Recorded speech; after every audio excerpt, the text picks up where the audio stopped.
Hello everyone, आप सबका एक बार फिर से बहुत बहुत स्वागत है सक्सेस ट्री हिमाचल प्रदेश के चैनल पे। आज हम आपके साथ कुछ क्वेश्चंस मॉडर्न हिस्ट्री के डिस्कस करने जा रहे हैं। जैसा कि आपकी सिलेबस में लिखा है फ्रॉम रिवोल्ट ऑफ 1857 ऑनवर्ड्स, है ना। और कुछ कुछ आर्ट और कल्चर का भी पार्ट रहता है आपके सिलेबस में। तो हम कुछ MCQs आपके साथ डिस्कस करने जा रहे हैं। पहला ही जो क्वेश्चन है वो है आर्ट एंड कल्चर से ही, मैंने कहा लिटरेचर से। क्वेश्चन है कि भानभट्ट जो हैं वो किसके कोर्ट में पोएट हुआ करते थे। भानभट्ट नीचे लिखे हुए 4 ऑप्शन में से किसके कोर्ट पोएट थे या किसके कोर्ट में एज अ पोएट वो रहा करते थे।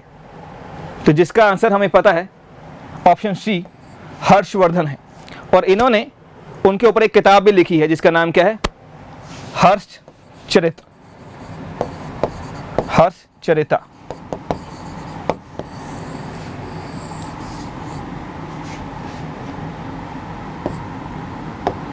अगला सिस्टम हमारा जो क्वेश्चन है वो रेवेन्यू सिस्टम पे है। जब हम पढ़ते हैं अलग अलग रेवेन्यू सिस्टम तो हम पढ़ते हैं परमानेंट सेटलमेंट ऑफ बंगाल, जिसे हम कहते हैं जमींदारी सिस्टम। एक उसमें से आता है रैयतवाड़ी सिस्टम और एक आता है महलवाड़ी सिस्टम। तो हमारा क्वेश्चन यहाँ पे रैयतवाड़ी सिस्टम से है। इससे पहले कि हम चलें कि क्वेश्चन क्या है, हमें पता होना चाहिए कि ये सिस्टम आया कब था। ये सिस्टम आया है अराउंड 1820 और ज़्यादातर ये सदर्न इंडिया के साइड ये सिस्टम लाया गया था। और क्वेश्चन है कि सिस्टम लाया किसके द्वारा गया।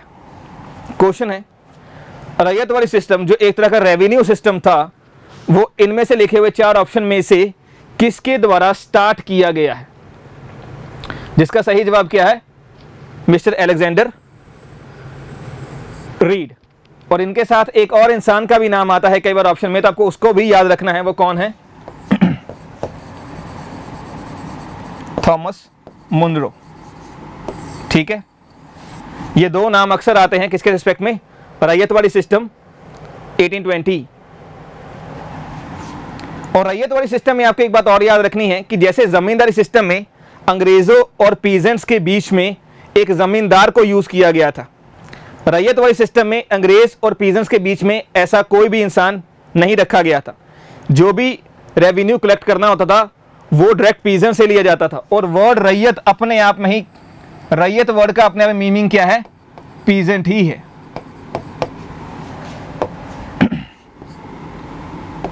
Next question, which book depicts the plight of indigo cultivators.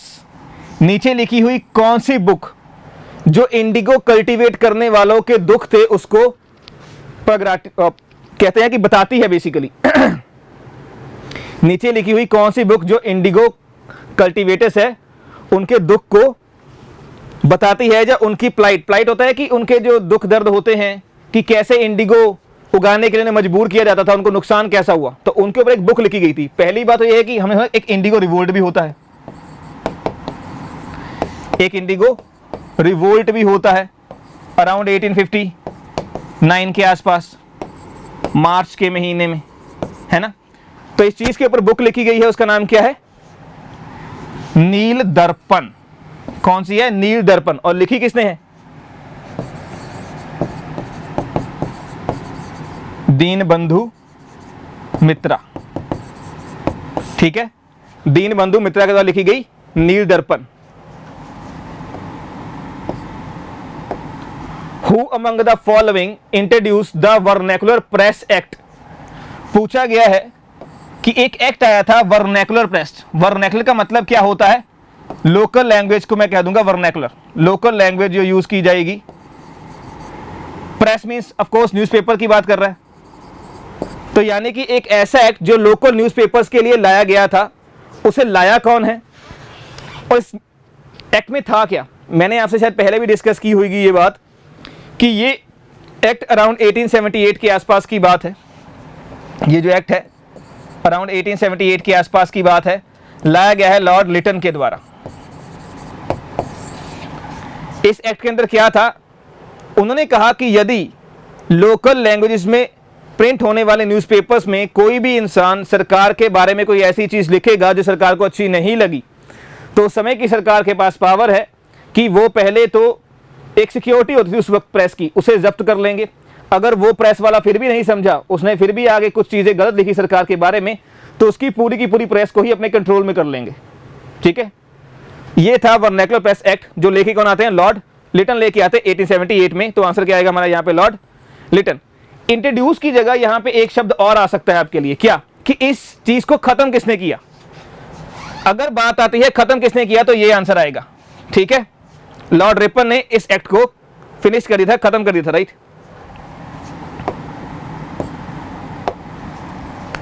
The ruler of which of the following states was removed from the power by British on the pretext of misgovernance?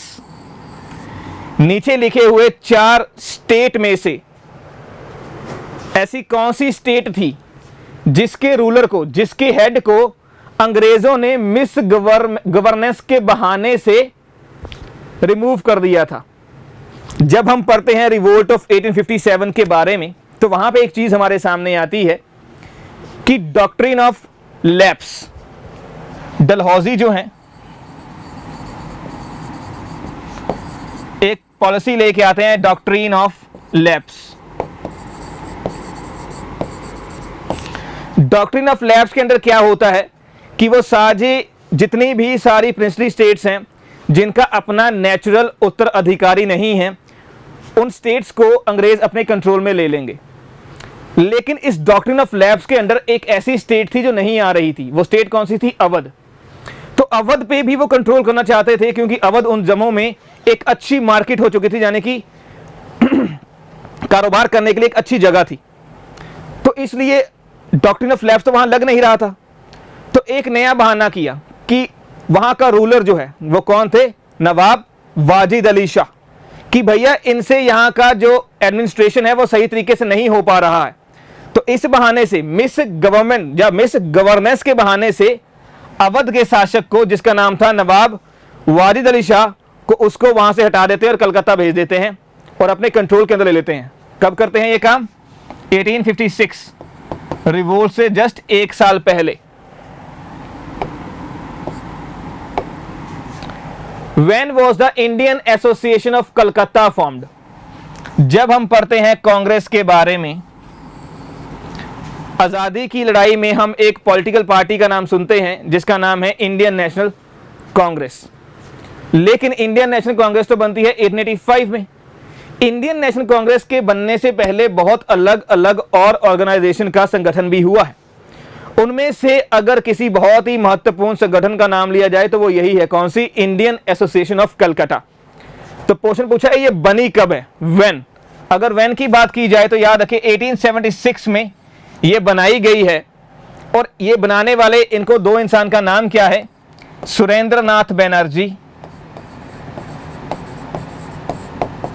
और दूसरे कौन है? Anand Mohan Bose.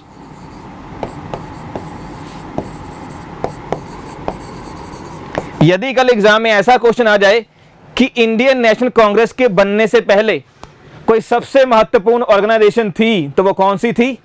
Indian Association of Calcutta. ये बात याद रखिएगा।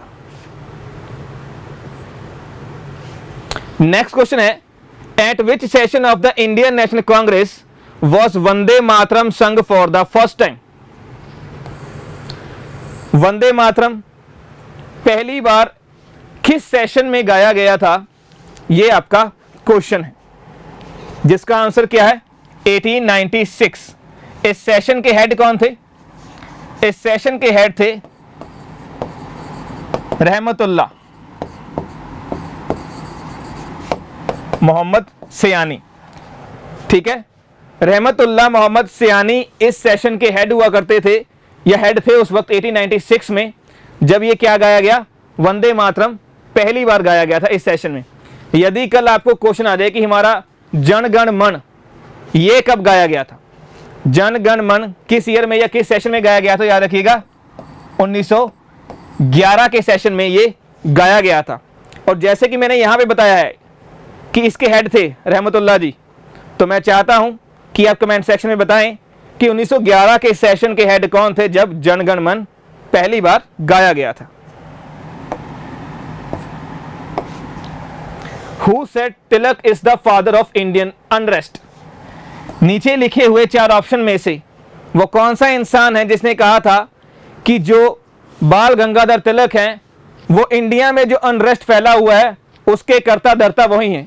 तिलक is the father of Indian unrest. Actual में एक किताब लिखी गई थी इनमें से एक बंदे के द्वारा। वो कौन है? वैलेंटाइन चिरोल नाम के इंसान हैं जिनकी किताब थी Indian unrest.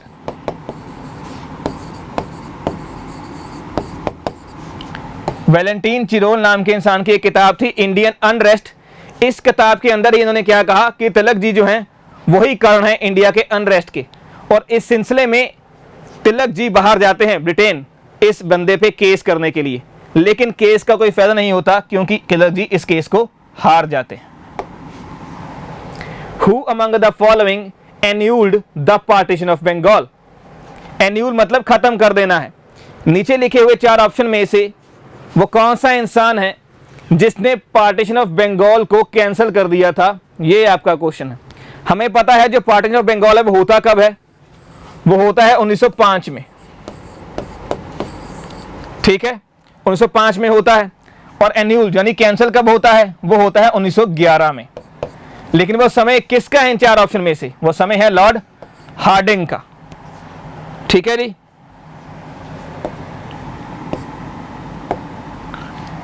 Where was the capital of India before Delhi under British period? एक सिंपल सा क्वेश्चन था लास्ट आपके लिए कि भैया दिल्ली, अब दिल्ली से पहले कौन सी थी ये पूछा गया, ठीक है। दिल्ली कब बनी ये भी पता होना चाहिए। 1911 के सेशन में ही, याद रखिए 1911 के सेशन में ही ये अनाउंसमेंट कर दी गई थी कि भाई जो नई कैपिटल होगी वो दिल्ली होगी। ये जो अनाउंसमेंट हुई है कि दिल्ली अब नई कैपिटल होगी, ये 1911 के सेशन में ही, या 1911 में ही बात की गई है। बेसिकली सेशन नहीं कहूंगा यहाँ पे मैं, 1911 में ये बात की गई है, ठीक है। दरबार लगा था उस समय की ये बातें, दिल्ली दरबार जिसे कहते हैं। और लेकिन ये फाइनली एग्जीक्यूट कब हुआ है? 1912 में। 11 में अनाउंसमेंट हुई है, 12 में कैपिटल शिफ्ट कर दी गई है। लेकिन क्वेश्चन है कि उससे पहले कौन सी कैपिटल थी? तब तक 1911 तक कौन सी कैपिटल थी? वो थी कैलकाटा। अगर मैं आपसे पूछूं कैलकाटा की स्थापना कब हुई थी तो आप क्या कहेंगे? कैलकाटा की स्थापना कब हुई थी? हम हिस्ट्री जब पढ़ते हैं तो कहते हैं 3 विलेजेस को मिलके बनता है क्या? कैलकाटा। वो 3 कौन से थे? सुतंती, गोविंदपुरी एंड कालीकटा। मैं फिर से रिपीट कर रहा हूं, सुतंती, गोविंदपुरी एंड कालीकटा। इन तीनों को मिलके ही अराउंड 1699 में क्या बनता है? कैलकाटा बनता है, ठीक है जी। तो आई थिंक आपके साथ जो मैं 10 क्वेश्चन डिस्कस किए हैं, कोई ना कोई जानकारी आपको ज़रूर मिली होगी उन क्वेश्चन से। ऐसे ही और क्वेश्चंस करने के लिए आप जुड़े रहिए हमारे सक्सेस ट्री चैनल के साथ। आपको फिर से नेक्स्ट टाइम मिलेंगे, तब तक के लिए थैंक यू, टेक केयर।